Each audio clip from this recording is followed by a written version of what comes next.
Jake Morrison wiped the sweat from his forehead as he checked the navigation display one more time.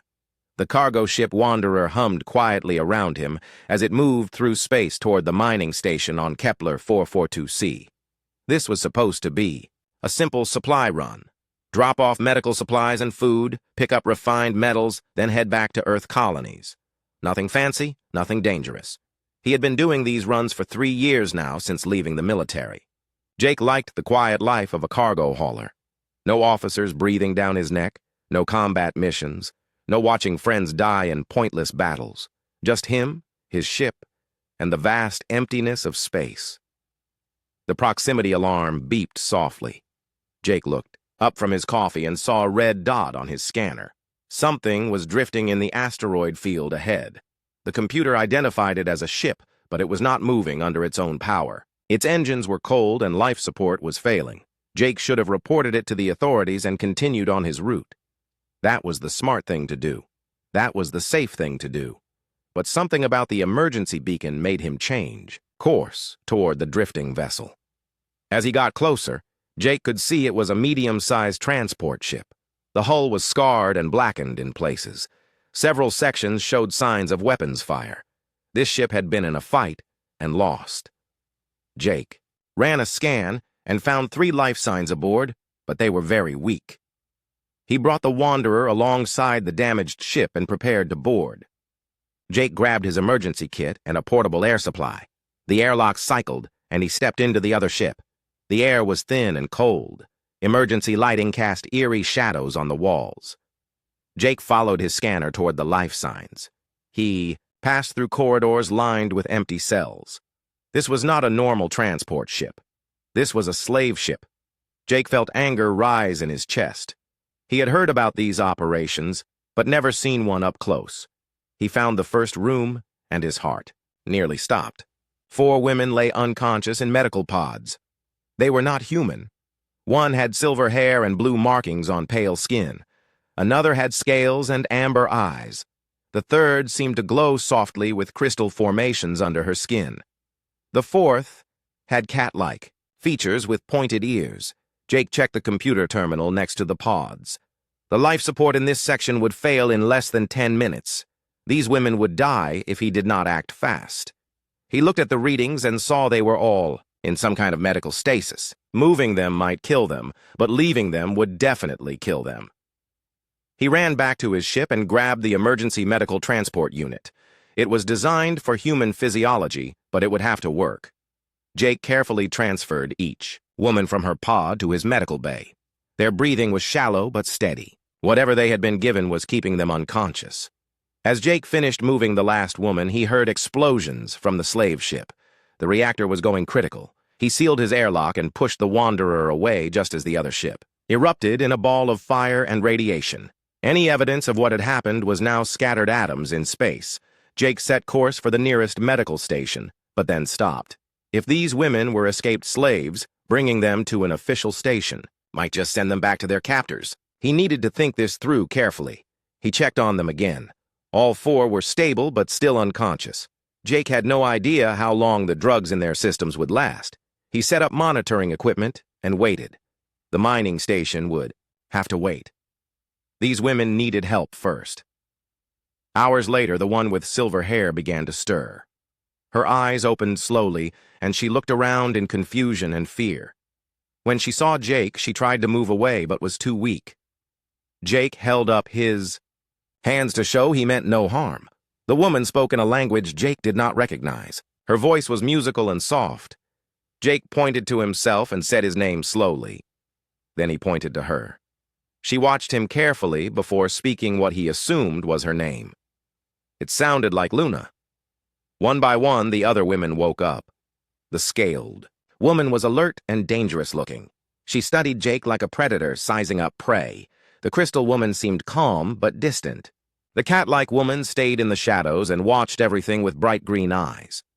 Jake brought them water and simple food. They were hesitant at first, but hunger won over caution. He showed them the basic controls for the lights and temperature in their room.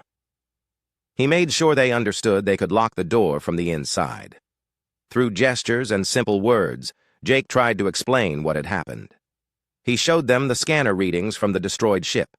He pointed to the star, charts, and tried to ask where they came from. The communication was frustrating for everyone, but slowly they began to understand each other. The silver-haired woman, Luna, seemed to be their leader. She spoke for the group when Jake offered them clothes and showed them how the food processor worked. The scaled woman, who he learned was called Maya, stayed alert and ready to fight. The crystal woman, Amy, watched everything with curious eyes. The cat-like woman, Kate, moved silently around the ship exploring. As the days passed, Jake taught them basic human words. They were all quick learners. Luna seemed to understand things before he even explained them. Maya picked up tactical and technical terms first. Amy was fascinated by how human technology worked. Kate learned words for hiding and moving quietly. Jake tried to research their species in his computer database, but found very little information. What he did find was troubling. All 4 species seemed to come from worlds that had been attacked or conquered in recent years. These women might be the last of their kind. He made a decision that would change everything. Instead of trying to find their homeworlds or turn them over to authorities, Jake would keep them safe. He had saved their lives, and now he would give them a chance to build new ones. The 4 alien women had no idea yet, but they had just found themselves a human protector who would never abandon them. 2 weeks had passed since Jake rescued the 4 alien women. He had been teaching them human language every day, and they were learning fast. Luna could now speak in simple sentences. Maya preferred to communicate through actions, but understood everything. Amy asked endless questions about how things worked. Kate spoke quietly, but her words were always important. Jake spent his free time researching their species in every database he could access. What he found made his stomach turn. Luna was a Stari, from a forest world that had been stripped bare by mining operations. Maya was Saurian, from a warrior culture that had been wiped out defending their homeworld. Amy was Quartzian, from a civilization that had been enslaved for their technical abilities. Kate was Falari, from a world that had simply vanished from all records. The women were refugees from destroyed civilizations. They had no homes to return to and no people left to find. Jake realized he was not just protecting them temporarily. He was their only family now. The computer alert woke Jake from sleep. 3 ships had just dropped out of hyperspace nearby. His scanner showed they were military vessels, but not from any human fleet. The hull markings were hegemony. Jake had heard stories about the hegemony. They were an empire built on conquest and slavery. They took worlds, enslaved populations, and sold survivors to the highest bidder. If they were here, it meant they were looking for the women. He ran to the common area where the 4 women were eating breakfast. They saw his face and immediately knew something was wrong. Jake showed them the scanner display and said one word they all understood: danger. Maya was the first to react. She moved to the weapons locker and started pulling out rifles. Amy went to the computer station and began working on the ship's systems. Kate disappeared into the maintenance tunnels. Luna closed her eyes and seemed to be concentrating on something. Jake was amazed. These women did not panic or wait for orders. They acted like a team that had fought together for years. He took his position at the pilot controls and prepared for battle. The hegemony ships were fast and well-armed. Jake pushed the Wanderer to maximum speed, but the enemy was gaining. The first weapons blast shook the ship and overloaded several systems. They were outgunned and outnumbered. Luna suddenly opened her eyes and pointed to the left. 3 ships there, she said. Somehow she knew where the enemy was, even though they were trying to stay hidden. Jake did not question how she knew. He changed course and avoided a trap. Maya had taken control of the ship's defensive weapons. She fired back at their attackers with deadly accuracy. Every shot hit its target. The hegemony ships had not expected this much resistance from a cargo hauler. Amy worked frantically at the computer station. Her hands moved over the controls faster than Jake thought possible. Systems that had been damaged started working again. She was somehow fixing them faster than the enemy could break them. Kate's voice came over the communication system from somewhere deep in the ship. "Found the problem," she said. "Fixing now." Suddenly, the ship's engines ran smoother and faster. She had made improvements even while they were under attack. The battle lasted for 20 minutes. Jake used every trick he had learned as a military pilot. The four women supported him perfectly. Luna warned him of incoming attacks before the sensors detected them. Maya destroyed the enemy's weapons. Amy kept all systems running. Kate made the ship perform better than it ever had before. When the last hegemony ship exploded, Jake slumped in his chair. They had won, but barely. The Wanderer was damaged, and Jake had taken a hit from weapons fire when he protected Amy from falling debris. His left arm was bleeding, and he felt dizzy. The women gathered around him. Luna touched his forehead, and somehow the pain became less. Maya checked his wounds with the skill of a field medic. Amy brought medical supplies. Kate watched for more enemies while the others worked. They moved Jake to the medical bay and cleaned his wounds. Luna held his hand while Maya bandaged his arm. Amy prepared pain medication. Kate stood guard at the door. For the first time since rescuing them, Jake felt like he was the one being rescued. Over the next few days, while Jake recovered, the women took care of everything. Maya piloted the ship while Amy repaired the damage. Luna used plants from the ship's small garden to make healing medicines. Kate scouted ahead to make sure they were safe. During his recovery, Jake learned more about each woman. Luna could touch his mind gently and share memories. She showed him pictures of her forest homeworld before it was destroyed. The trees were silver and sang in the wind. Her people lived in harmony with nature for thousands of years. Maya told him about her warrior culture. They valued honor above life and never abandoned their comrades. She said Jake had earned warrior status by protecting Amy during the battle. In her culture, that made him family. Amy explained how her people saw energy and matter as the same thing. She could feel the flow of power through machines and guide it where it needed to go. She said Jake's ship had good energy, and she enjoyed making it better. Kate spoke quietly about her clan's beliefs. They believed that some people were meant to be together and would find each other across any distance. She said Jake had saved them because it was meant to happen. Jake realized these women were not just grateful refugees. They had chosen to stay with him. They could have asked to be taken to any human world or space station. They could have started new lives anywhere. Instead, they wanted to stay together as a family. When Jake suggested finding them a safe planet where they could settle down, all four refused. Luna spoke for the group. "We stay with Jake," she said firmly. "Jake is family now." Maya nodded and added, "Warriors do not abandon family." Amy smiled and said, "Good energy here. We make it stronger together." Kate simply said, "This is where we belong." Jake felt something he had not felt since leaving the military. He felt like he had a purpose beyond just surviving. These four remarkable women had chosen him as their family. He would not let them down. The hegemony would come looking for them again. Other slavers and bounty hunters would track them down, but Jake was no longer worried. He had seen what they could do when they worked together. They were not just survivors anymore. They were a team. As the Wanderer jumped to hyperspace toward a safe harbor, Jake made a silent promise. He would protect his new family with his life. And from what he had seen in the battle, they would do the same for him. They were stronger together than any of them had ever been alone. Word traveled fast in the criminal underworld. Within a month, every bounty hunter and slaver in 3 sectors knew about Jake Morrison and his 4 alien companions. The hegemony had placed a massive bounty on all of them, dead or alive for Jake, alive only for the women. Jake could not dock at any major station anymore. Even the neutral trading posts were dangerous. He had to keep moving, jumping from one hidden asteroid base to another. The Wanderer became their permanent home, as they lived like fugitives. But Jake was learning that his companions were far more capable than he had first realized. Each woman had abilities that made their situation less hopeless than it appeared.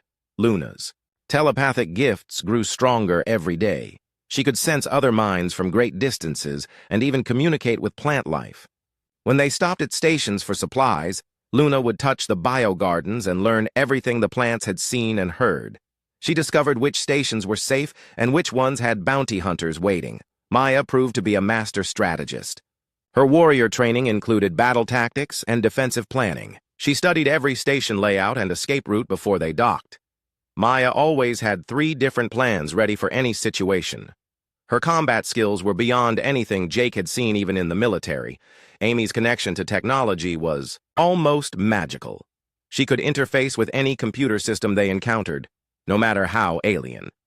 She learned to hack security cameras, open locked doors, and transfer credits without leaving traces. Amy could make their ship invisible to most scanners by adjusting the energy patterns. Kate's stealth abilities were perfect for gathering information. She could move through any station without being seen or heard. Her enhanced senses could detect danger from far away. Kate would scout ahead and report back on enemy positions, security measures, and safe routes. The women also began adapting human customs in their own ways. Luna started a small garden in the ship's cargo bay using seeds from different worlds. She enhanced them with her abilities to grow faster and provide better nutrition. The fresh food helped everyone stay healthy during their long flights. Maya combined human military tactics with her own fighting style. She trained Jake in close combat techniques and showed him how to think like a warrior. Maya also customized human weapons to work better for each woman's unique physiology. Amy learned to cook human food but added her own improvements.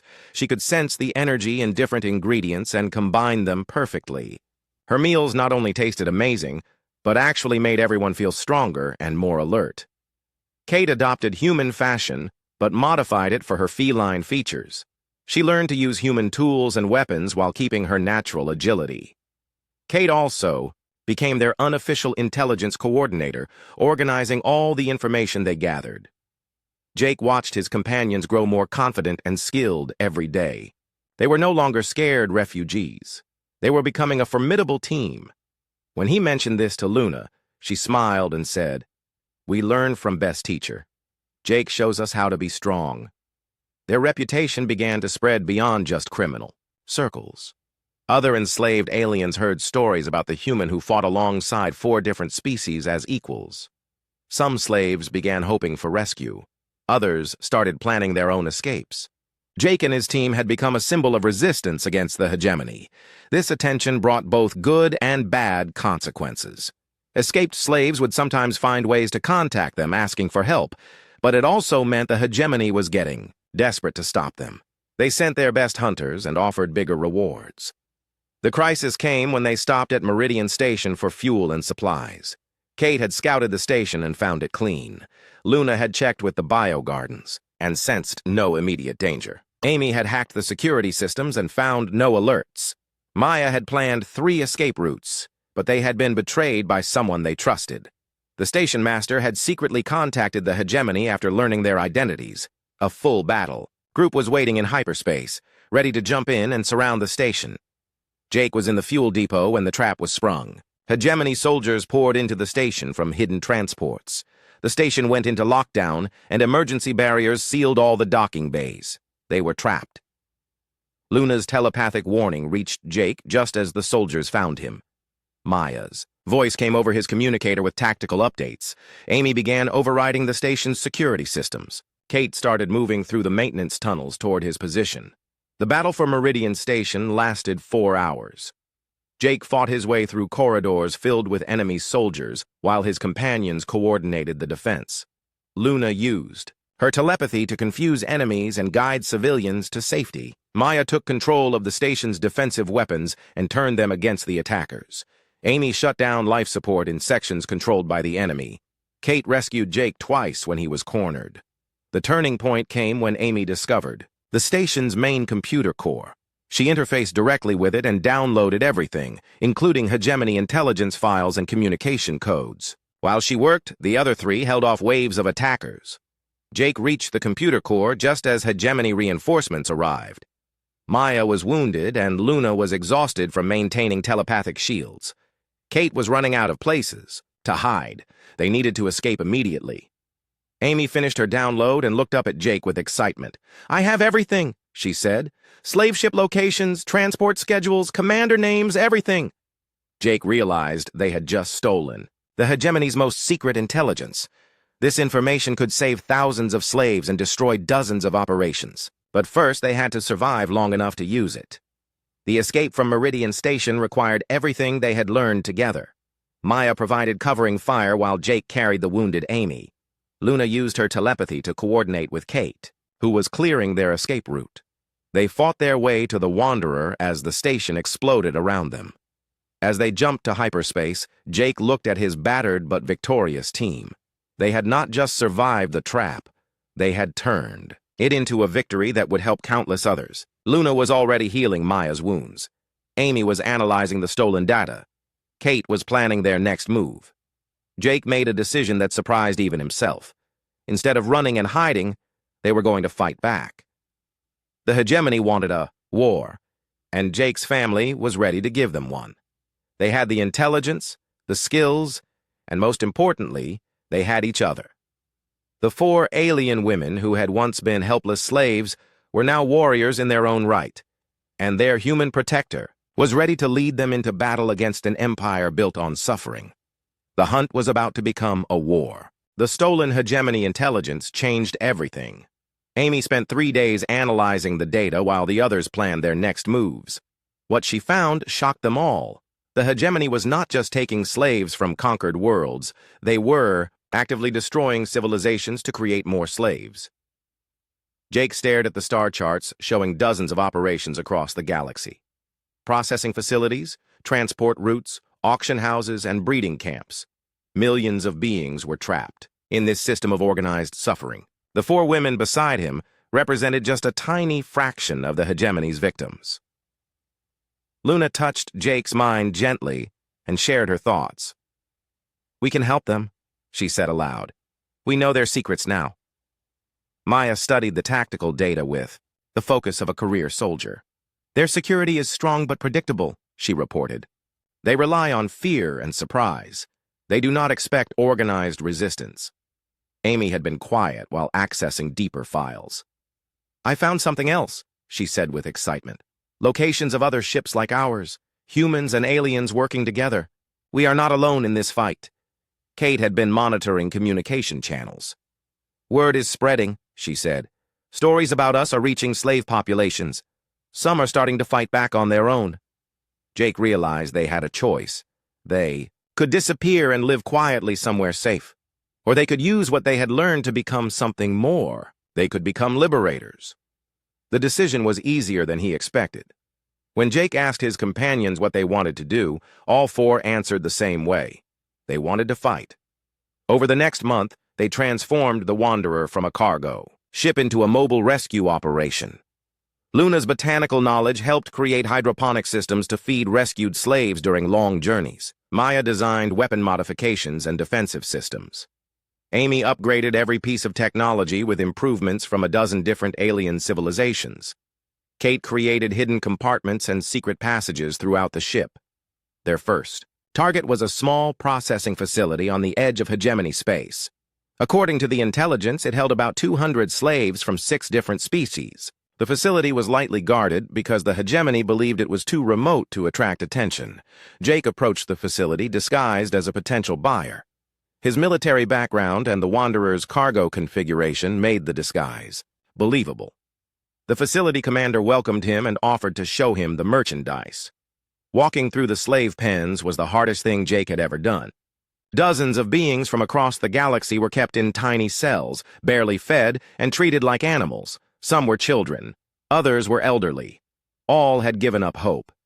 Jake activated his hidden communicator and sent the signal to his team. The plan was simple. Jake would cause a distraction while the others attacked from outside. But as often happened in battle, the plan fell apart immediately. The facility commander became suspicious when Jake asked too many questions about security procedures. Alarms started blaring and guards surrounded Jake before he could draw his weapon. The distraction had become a trap. That was when Jake learned just how much his companions had grown as fighters. Maya did not attack the main gate as planned. Instead, she blasted through the facility's power core, cutting lights and security systems. Amy did not wait for the computers to be accessible. She interfaced with the backup systems through the facility's communication array. Kate did not sneak through the ventilation system. She led a direct assault through the slave quarters, freeing prisoners as she fought. Luna coordinated everything through her telepathic abilities. She connected with the slaves and told them exactly what to do. Some hid while others picked up weapons from fallen guards. The facility that had been a prison became a battlefield where the prisoners were winning. Jake fought his way to the main control room where Maya was holding off reinforcements. Amy had taken control of all the facility's systems and was opening every door and cell. Kate was leading groups of freed slaves to the landing bay where transport ships waited. The entire operation took less than 2 hours. When it was over, 200 former slaves were free, and the facility was completely destroyed. Jake and his team had not lost a single person. But the victory had an unexpected consequence. Word spread faster than they had anticipated. Within days, every major news service in the galaxy was carrying the story. The hegemony could no longer keep their operations secret. More importantly, other resistance groups began contacting them. Amy's communication skills allowed her to establish secure networks with freedom fighters across dozens of worlds. What had started as a rescue operation was becoming a rebellion. Jake found himself reluctantly becoming a leader in something much bigger than he had planned. Representatives from other species wanted to meet with him. Escaped slaves asked to join his crew. Even some human colonial governments offered secret support. The 4 women who had once been helpless victims were now legends in their own right. Luna became known as the Mind Walker, who could coordinate attacks across vast distances. Maya earned the title Battle Sister for her tactical brilliance. Amy was called the System Ghost for her ability to control any technology. Kate became the Shadow Blade for her stealth and combat skills. Their second major operation targeted a transport convoy carrying 1,000 slaves to auction. This time, they coordinated with 3 other resistance ships. The battle was larger and more complex, but the result was the same: complete victory and every slave freed. The hegemony finally took notice. They could no longer dismiss Jake and his team as minor criminals. The empire that had conquered dozens of civilizations was being embarrassed by 1 human and 4 escaped slaves. Commander Vex received orders to end the problem permanently. He was the hegemony's most feared hunter, known for his ruthless efficiency and complete lack of mercy. Vex had never failed to capture his targets, and he did not intend to start now. Jake knew they were entering a new phase of their war. The hegemony would send their best against them, but as he looked at his 4 companions, he felt confident. Luna was planning their next rescue mission. Maya was training new volunteers. Amy was coordinating with allied ships. Kate was gathering intelligence on hegemony movements. They had started as 5 individuals running for their lives. Now they were the heart of a growing rebellion that gave hope to millions of enslaved beings.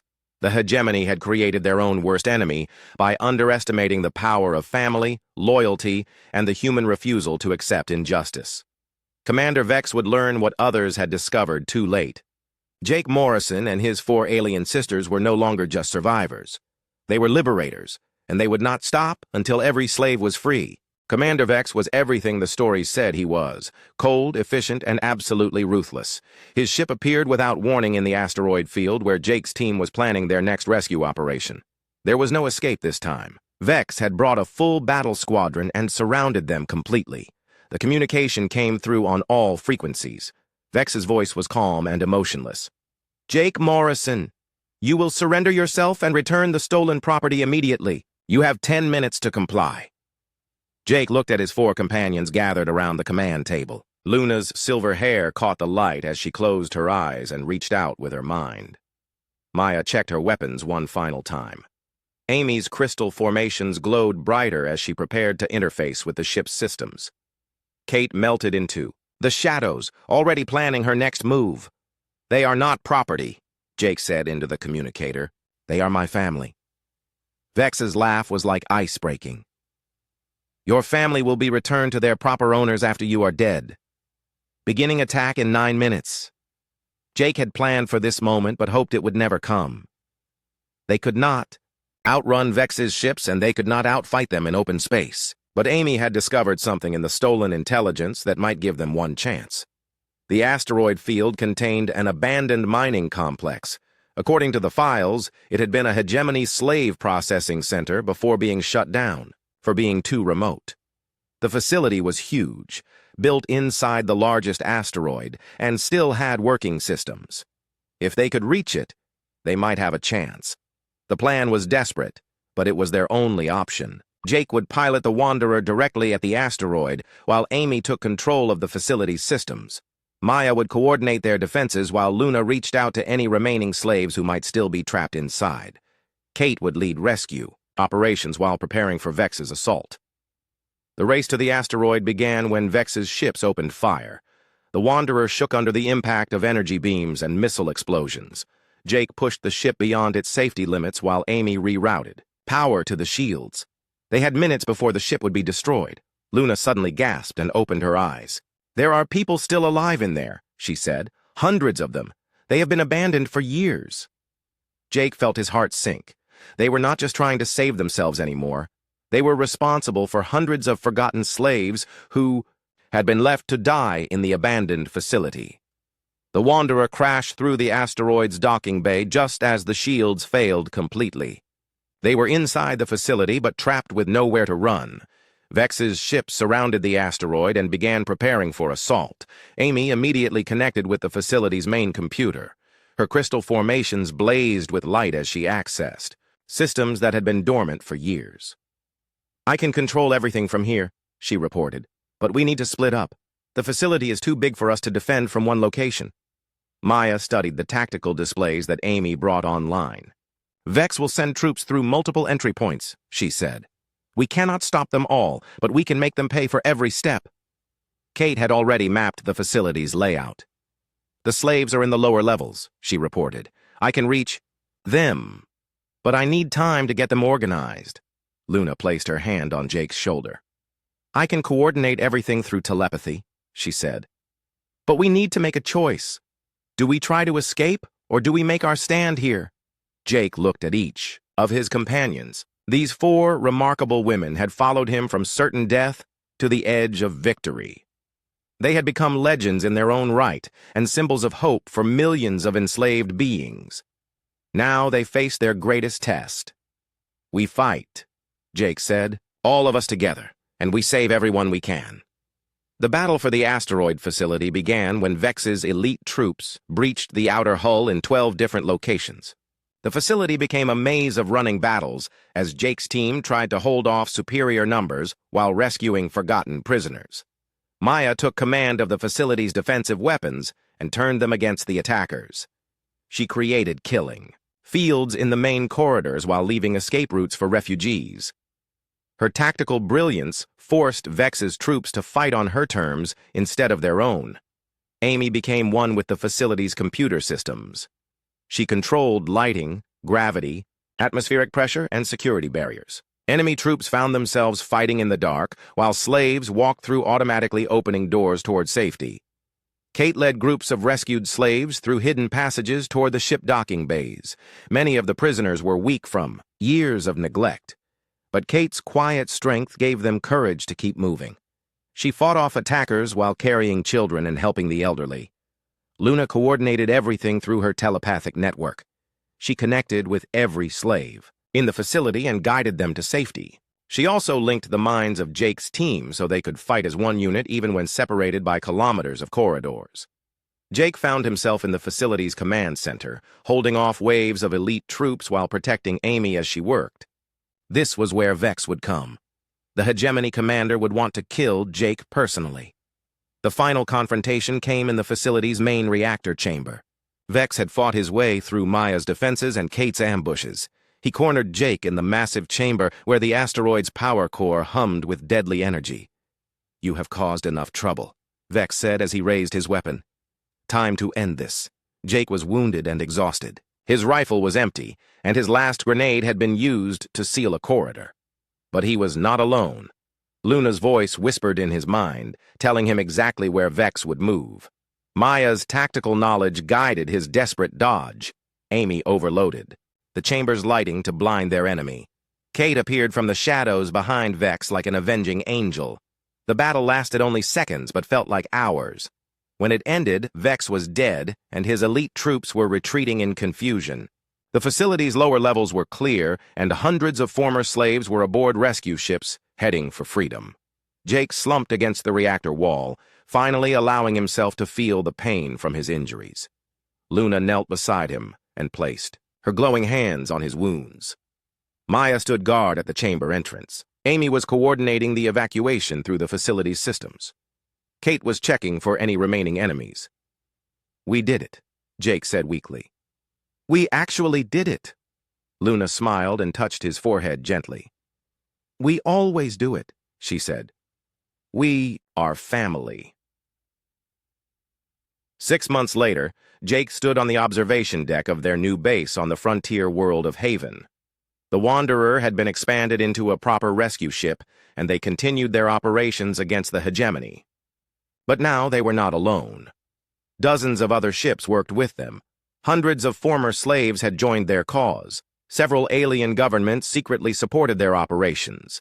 The rebellion that had started with 1 human and 4 escaped. Slaves had become a movement that spanned the galaxy. Luna tended a vast garden that fed their growing community.